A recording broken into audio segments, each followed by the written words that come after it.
주일 아침 하나님께서 우리에게 주신 말씀은 신약성경 베드로후서 1장 8절에서 11절의 말씀입니다.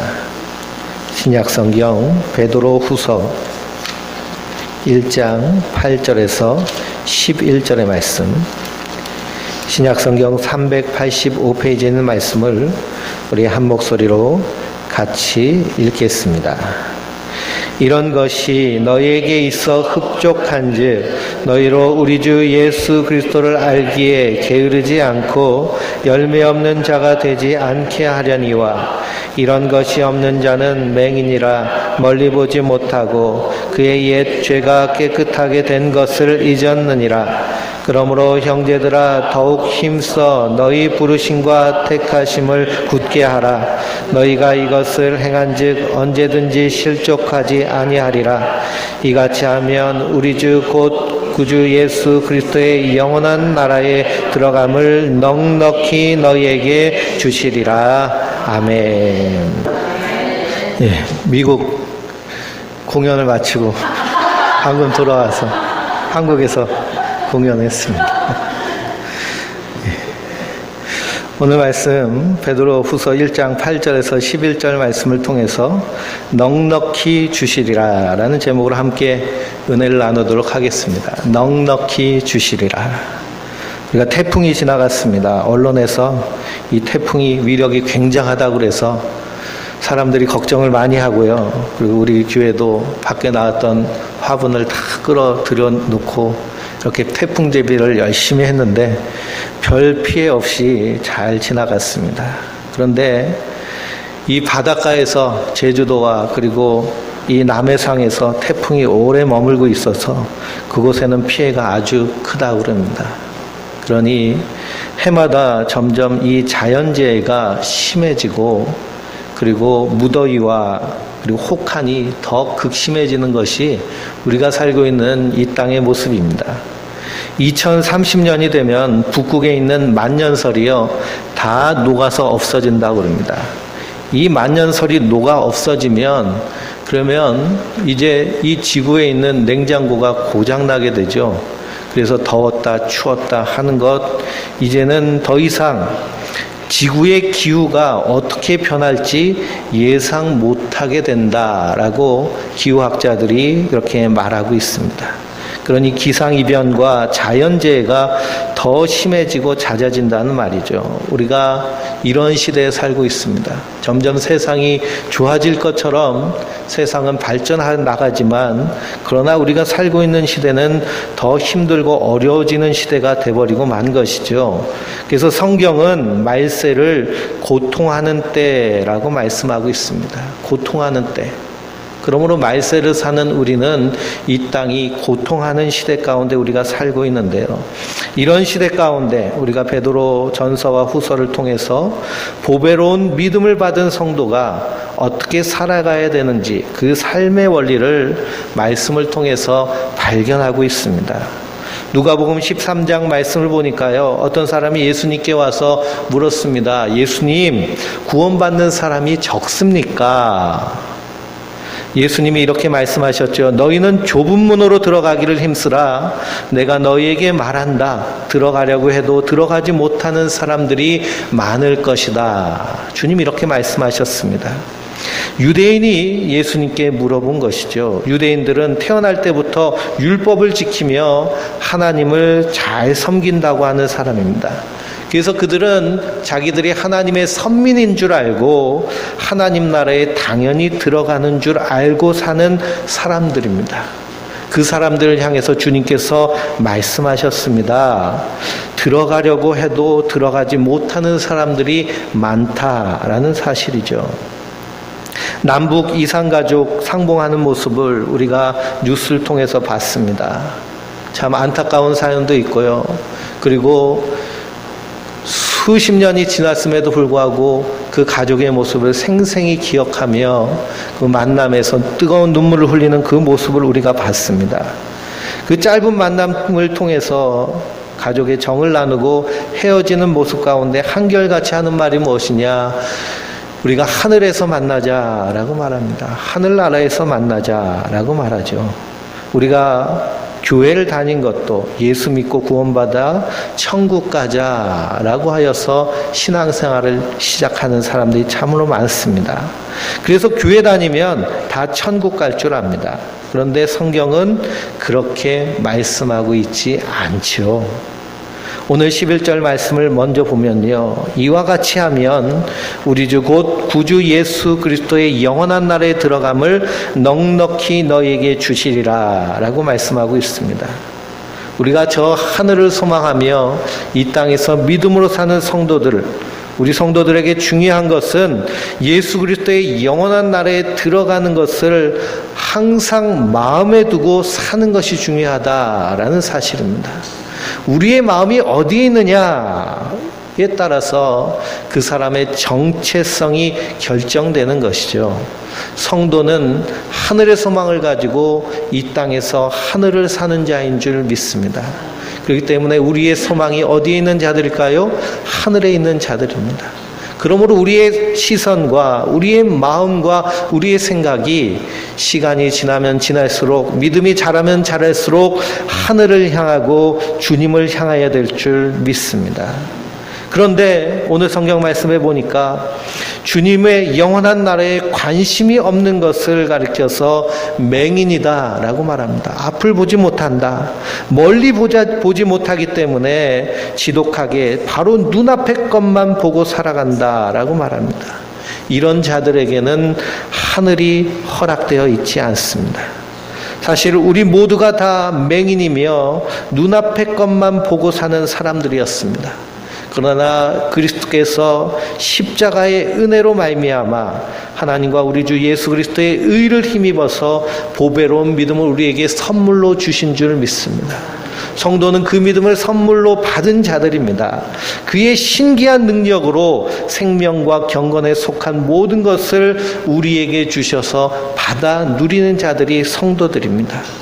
이 보배롭고 지극히 큰 약속을 우리에게 주셨기 때문에 우리가 정욕으로 인하여서 세상에 썩어질 것을 피하고 신성한 하나님의 성품에 참여하게 된 줄 믿습니다. 그 결과 믿음 안에서 덕과 지식과 절제와 인내와 경건과 형제 우애와 사랑을 공급받아서 맛보아 아는 자들이 바로 성도들입니다. 그래서 오늘 8절 말씀에 이런 것이 너희에게 있어 흡족하다라고 말합니다. 이런 것은 무엇이냐? 보배로운 믿음 안에서 우리가 예수를 믿어서 그 믿음 안에서 믿음과 덕과 절제와 인내와 경건과 형제 우애와 사랑이 더해진 이것으로 흡족하다는 것이죠. 에베소서를 보면 성령의 열매가 나옵니다. 오직 성령의 열매는 사랑과 희락과 화평과 인내와 자비와 양성과 충성과 온유와 절제니, 이것이 베드로와 사도 바울이 말한 그리스도 안에서 누리는 하나님의 백성들이 맺혀지는 열매이고 그리스도 안에서 맛보는 일들입니다. 그러나 계속하여서 우리가 신앙생활을 하면서 이러한 열매들이 풍성하여져야 된다라는 사실입니다. 그러려면 우리가 예수님을 알기에 게으르지 않고 열매 없는 자가 되지 않기를 힘쓰고 애써야 될 줄 믿습니다. 우리 예수님을 알면 알수록 이러한 열매들이, 성령의 열매들이 더욱 풍성하고 그것을 말미암아 만족함이 넘치는 것이 우리의 신앙생활입니다. 그러므로 한번 우리의 신앙생활을 살펴보시기 바랍니다. 내 안에서 이러한 성령의 열매, 베드로 사도가 말한 믿음 안에서 덕이 있고 절제하며 인내하며 경건하며 형제의 우애와 사랑이 우리 안에 충만하여져 있는가? 이런 것이 우리 안에서 메말라 버리면, 그 왜 이것이 우리 안에서 메마르게 되어 있느냐? 영원한 하나님 나라를 바라보지 아니하고 이 세상만 바라보기 때문에 그렇습니다. 이 세상의 것을 소망하다 보니 하늘의 것을 잊어버리게 된 것이죠. 그래서 사도 베드로는 성도를 향하여서 말합니다. 그리스도를 더 깊이 알아가라는 것이죠.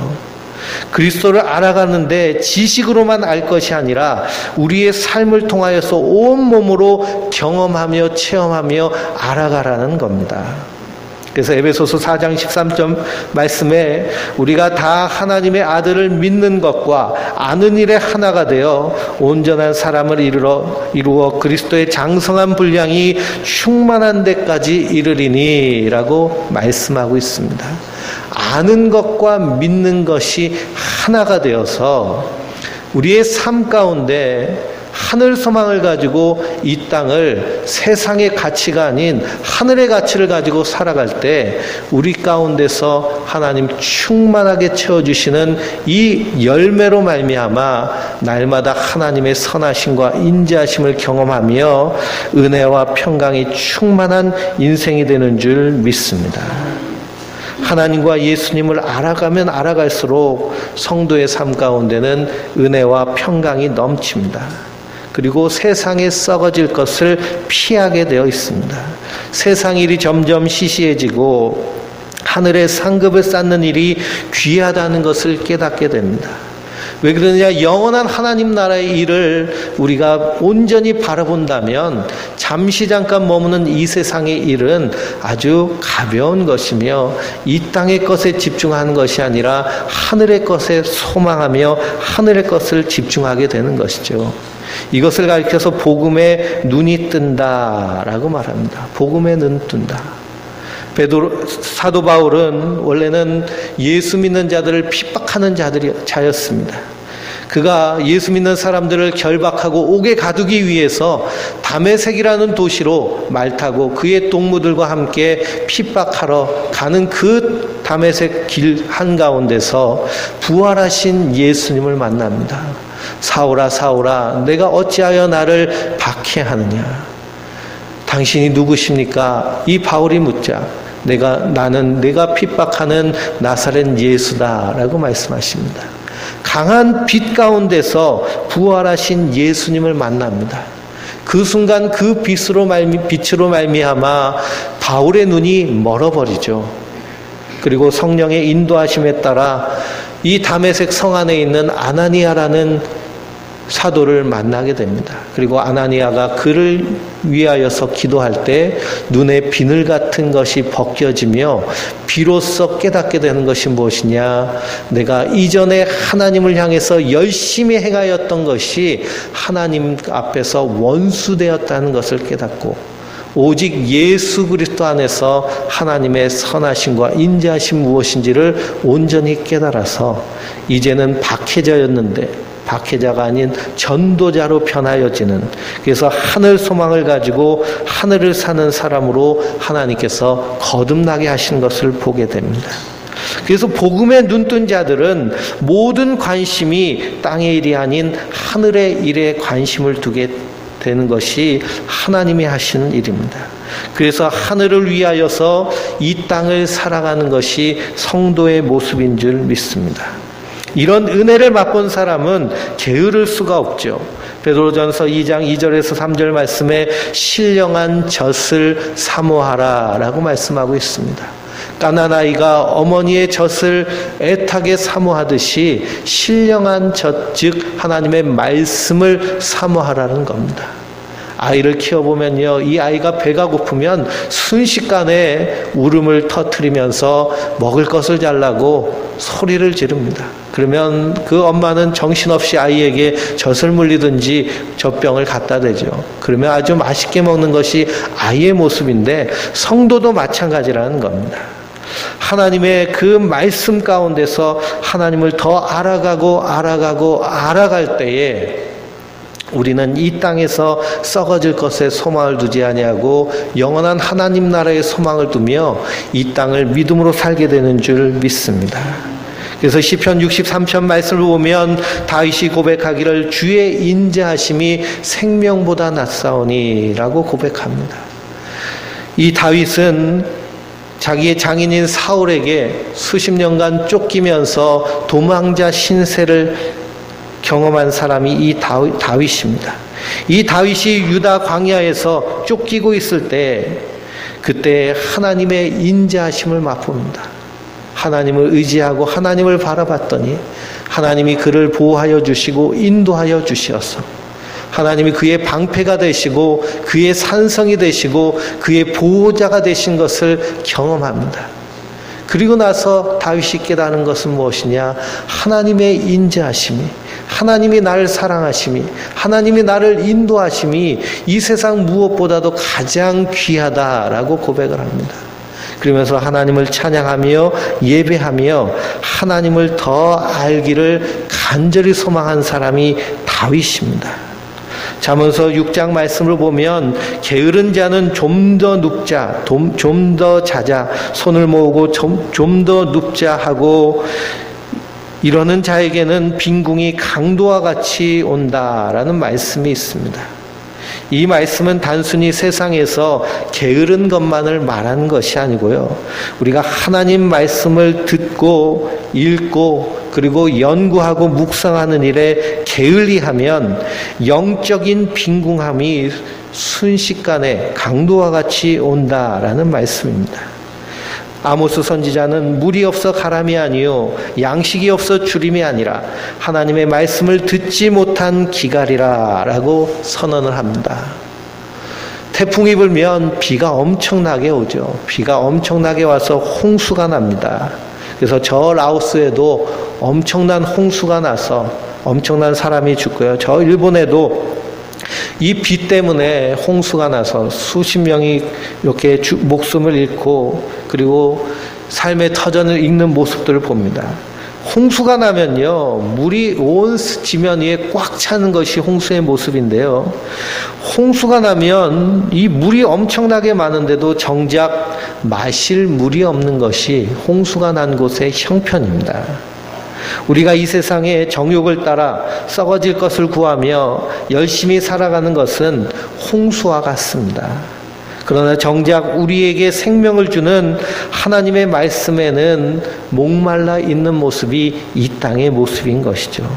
그러므로 지금도 우리가 급하게 구하는 것, 급하게 찾고 두드리는 것이 무엇인가 한번 생각해 보시기 바랍니다. 많은 사람들이 이 세상의 것에 급해 있고 이 세상의 것에 다급해 있고 이 세상의 것을 찾기에 갈망하지만 그러나 9절 말씀해 보니까 우리에게 이런 열매들이 없다는 것을 맹인이다라고 말하고 있습니다. 멀리 보지 못한다라는 것이죠. 멀리 보지 못하니 눈앞의 것만 본다는 것입니다. 그러므로 성도는 눈을 들어 하늘을 보는 자들입니다. 저 멀리 보이는 하나님 나라를 바라보며 이 땅에 믿음으로 한 걸음 한 걸음 걸어가는 것이 성도의 발걸음인 줄 믿습니다. 산에 가면요, 이 강원도에 멧돼지가 많죠. 멧돼지가 얼마나 크고 무서운지요. 멧돼지를 만나면 나무 위로 숨든지 안 그러면 조용히 가만히 멧돼지가 지나가도록 기다리고 있어야죠. 괜히 소리 지르고 막대기로 친다 그러면 멧돼지한테 물리거나 다칠 수 있습니다. 근데 이 멧돼지는요, 땅을 잘 팝니다. 동물들이 되게 땅을 잘 파는데요, 이 멧돼지가 땅을 무척 잘 팝니다.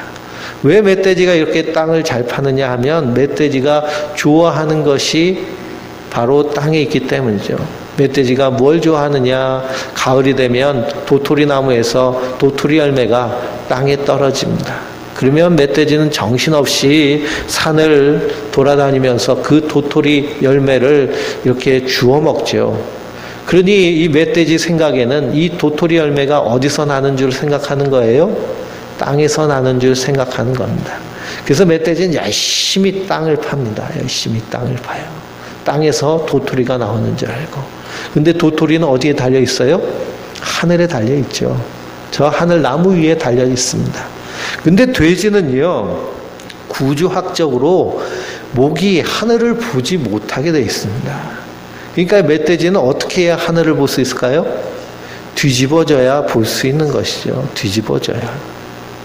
근데 하나님은 사람을 만드실 때 어떻게 만드셨나요? 하늘을 보게 만드셨습니다. 그래서 하나님이 아브라함을 부르실 때에도 아브라함아, 저 하늘에 있는 뭘 보라고 하시는 거예요? 저 뭇별들을 보라 하시는 겁니다. 하늘을 보라는 겁니다. 그러므로 그리스도 안에서 구원받은 성도는 이 땅에서 하늘을 바라보는 자들입니다. 하늘을 바라보며 주님께서 우리에게 허락하신 그 하늘길을 따라서 예수님을 따라 한 걸음 한 걸음 걸어가는 자들이 바로 성도들입니다. 예수님을 바라보며 예수님을 알아가고 하늘을 바라보며 하나님을 알아가면 알아갈수록 우리 안에서 성령께서 열매 맺게 하여 주시는 겁니다. 믿음의 열매, 사랑의 열매, 소망의 열매. 그 믿음과 소망과 사랑 안에서 형제 우애와 덕과 인내와 자비와 양성과 충성과 온유와 절제와 같은 그런 하나님의 성품이 우리 안에서 드러나게 되는 줄 믿습니다. 그런데 우리가 이 땅을 살면서 하늘을 바라보지 못하고 이 땅의 것만 바라보면 우리가 어떻게 되나요? 하나님의 성품에 참여하지 못하고 이 세상이 원하는 대로 살게 하는 겁니다. 욕심 부리고 싸우고 다투고 빼앗고 경쟁하고 투쟁하는 이 세상의 모습대로 살게 하는 것이 바로 눈앞의 것만 바라보는 자의 모습입니다. 베드로후서 2장을 보면 거짓 선지자들과 거짓 교사들에 대해서 말씀하고 있습니다. 2장 3절을 보니까 그들이 탐심으로써 지어낸 말을 가지고 너희로 이득을 삼는다라고 말합니다.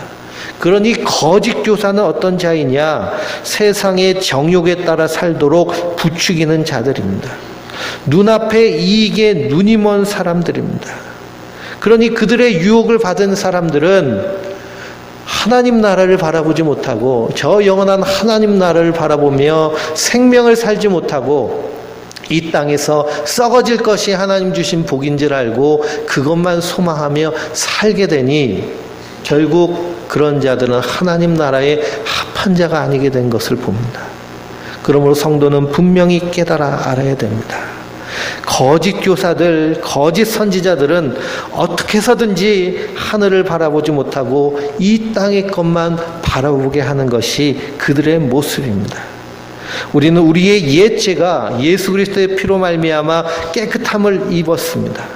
그러나 세상의 마음을 뺏겨버리고 세상의 것에서 무엇을 먹을까 무엇을 입을까 염려하며 근심하며 살아갈 때 결국에는 그거의 마음이 뺏겨서 그리스도의 십자가의 은혜를 잃어버리게 됩니다. 그래서 거짓 교사들은 언제나 예수 그리스도에게서 우리를 멀게 만드는 마귀의 도구가 되는 것을 봅니다. 그래서 멀리 바라보지 못하게 합니다. 하나님의 영광이 아닌 썩어질 세상의 영광을 부추깁니다. 우리 주변에 쏟아지는 많은 그런 설교들을 보면 그 결론들이 안타깝게도 다 대부분 세상의 복, 세상의 영광을 얘기합니다. 그러나 성경은 이런 것들이 다 썩어 없어질 것이라고 말씀하고 있습니다. 그러므로 이 땅의 것을 가지고 하늘을 소망하는 것이 성도의 삶인 줄 믿습니다. 이러한 유혹, 이러한 시험이 사도 베드로 때, 즉 2000년 전이나 지금이나 동일하게 우리에게 유혹되고 있습니다. 이러한 유혹에서 피하도록 베드로 사도는 더욱 힘써 부르심과 택하심을 굳게 하라라고 말씀하고 있습니다. 한번 따라해 보실까요? 더욱 힘써 부르심과 택하심을 굳게 하라. 성도가 이 땅에서 힘쓰고 애써야 될 것, 힘쓰고 애써서 하나님과 그 아들 그리스도를 통해서 알아야 될 것은 하나님의 부르심과 택하심입니다. 우리가 하나님을 택하고 우리가 내가 믿어주기로 작정하여서 믿는 것이 성경에서 말씀하시는 믿음이 아닙니다. 성경은 분명히 하나님 우리를 부르셨다고 말합니다. 성경은 분명히 하나님 우리를 택하셨다고 말씀하고 있습니다. 사도 바울은 로마서 8장 29절 말씀에 하나님이 미리 아신 자들을 또한 그 아들의 형상을 본받게 하기 위해서 미리 정하셨으니 이는 그로 많은 형제 중에 맏아들이 되게 하려 하심이니라. 또 미리 정하신 그들을 또한 부르시고 부르신 그들을 또한 의롭다 하시고 의롭다 하신 그들을 또한 영화롭게 하셨느니라 라고 말씀하고 있습니다. 그러니 보배로운 믿음, 즉 예수 그리스도를 믿는 믿음 안에 있는 자들은 내가 믿기로 결단하여서 믿어지는 것이 아니라 믿음을 선물로 은혜로 받은 줄 믿습니다. 이 믿음은, 이 선물은 하나님께서 미리 하신 자들, 태초부터 하나님께서 작정하시고 계획하시고 약속하신 우리 성도 한 사람 한 사람에게 부르셔서 우리를 택하셨다는 사실입니다. 이 말씀이 왜 중요할까요? 이 말씀을 굳게 붙잡고 있으면 우리가 흔들리지 않고 견고하게 서기 때문입니다. 이단들과 사이비들과 거짓 선생들은 뭐라고만 하나요? 구원받기 위해서 이것 해라 저것 해라 요것 해라 말합니다. 14만 4천 안에 들기 위해서 여기 와야 된다라고 말합니다. 그래서 우리에게 무엇을 해라고 자꾸만 요구하죠. 신천지 같은 데에서는 14만 4천 안에 들어와야 되니 여기 우리 장막 성전 안에 들어오라고 외칩니다. 그래서 많은 사람들이 미혹받고 거기에 들어갔습니다. 14만 4천이 넘으니까요, 이제는 뭐라고 얘기하느냐, 이 안에서 알곡을 뽑아야 된다라고 하고 시험을 봅니다. 시험을 봐요. 14만 4천 안에 들기 위해서 자기들끼리 시험을 봅니다. 시험 문제가 얼마나 많은지요. 그 시험을 다 풀기 위해서 화장실도 갈 수 없어서 기저귀 차고 시험을 본다고 그럽니다. 시험 봐서 들어가는 나라가 하나님 나라가 돼버린 것이죠. 그러나 성경이 어디에도 하나님 나라를 시험 봐서 들어간다고 말씀하고 있지 않습니다. 하나님 나라는 은혜로 우리에게 허락하신 줄 믿습니다. 그 은혜 안에 있는 자들은 오직 예수 그리스도를 바라보며 그 하나님과 예수님을 알기에 힘쓰므로 예수님과 하나님을 알면 알수록 우리 안에서 하나님의 성품이 더 성장하고 자라나서 믿음의 장성한 분량에 이르게 되는 줄 믿습니다. 주님 분명히 말씀하셨습니다. 요한복음 15장 16절에 너희가 나를 택한 것이 아니요 내가 너희를 택하여 세웠나니 이로 너희로 가서 과실을 맺게 하고 또 너희 과실이 항상 있게 하여 내 이름으로 하나님께 무엇을 구하든지 다 받게 하려 함이라 라고 말씀하십니다. 우리가 주님을 택하신 것이 아니라 주님 우리를 택하셔서 하나님 자녀 삼으셨습니다. 그리고 우리에게 하나님의 신령한 성품을 주셔서 그 성품에 참여하게 하십니다. 그 은혜를 맛본 자들은 이 땅에서 이 세상 것을 소망하는 자들이 아니라 하늘의 것을 소망하며 믿음으로 살아가게 되는 줄 믿습니다. 이와 같이 하면 11절 말씀에 우리 주 예수 그리스도의 나라에 넉넉히 들어가게 되는 줄 믿습니다. 그러므로 하나님의 부르심과 택하심 안에 있는 성도들은 날마다 하나님을 알기에, 예수님을 알기에 힘쓰는 자들입니다. 알면 알수록요 그분을 닮아가게 되어 있습니다. 그분을 따라가게 되어 있습니다. 왜 그러냐? 그분이 길이요 진리요 생명이시기 때문이죠. 사람은 누구와 어울리느냐에 따라서 그 사람의 모습을 발견할 수 있습니다. 낚시를 좋아하는 사람하고 어울리면 그 사람은 날마다 낚시하러 다니죠. 그러다 보면 낚시꾼이 돼버리는 것입니다. 도박하는 사람과 친해지면 어떻게 할까요? 도박꾼이 되는 것이죠. 중고등학교 아이들이요, 입에서 욕을 얼마나 많이 하는지 그냥 말끝마다 욕이 쏟아지는데 욕쟁이 친구와 함께 어울리면 욕이 순식간에 늡니다. 마찬가지로 하나님을, 그 아들 그리스도를 알아가면 알아갈수록 우리 안에서 예수님의 그 성품이, 하나님의 신령한 성품이 드러나고 나타나고 풍성하게 되어주는 줄 믿습니다. 그러므로 그 안에서 성도는 멀리 바라보는 자들입니다. 어디까지 바라보는 자들일까요? 저 영원한 하나님 나라까지 바라보는 자들입니다.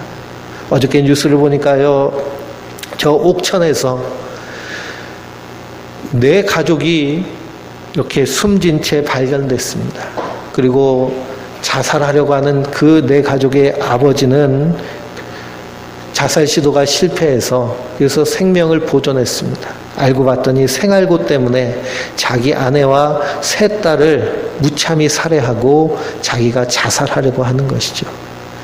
사람이 얼마나 이 세상에 코를 박고 살면 한 치 앞도 보지 못하고 이 고난 가운데서 더 풍성하게 되고 충만하게 될 것을 바라보지 못하고 비관하고 자살해버리는 것입니다. 그러니 이 땅의 사람들의 모습은 한 치 앞도 보지 못하는 모습입니다. 그러나 성도는 저 멀리 계신 저 하늘을 바라보며 믿음으로 걸어가는 줄 믿습니다. 거기에 사망의 음침한 골짜기를 우리가 만날지라도 다윗은 해를 두려워하지 않는 것은, 해로움 당하는 것을 두려워하지 않는 것은 주님이 나와 함께 하심이라. 성경에 보면 두려워하지 말라라고 말씀하고 있습니다. 강하고 담대하라라고 말씀하고 있습니다. 두려워하지 말라라는 말 가운데, 염려하지 말라는 말 가운데 하나님 내게 너에게 돈을 주겠다. 내게 너에게 로또 1등 번호를 주겠다. 내가 너에게 무엇을 주겠다라고 약속하지 않으시고 하나님이 하신 약속은 무엇이냐?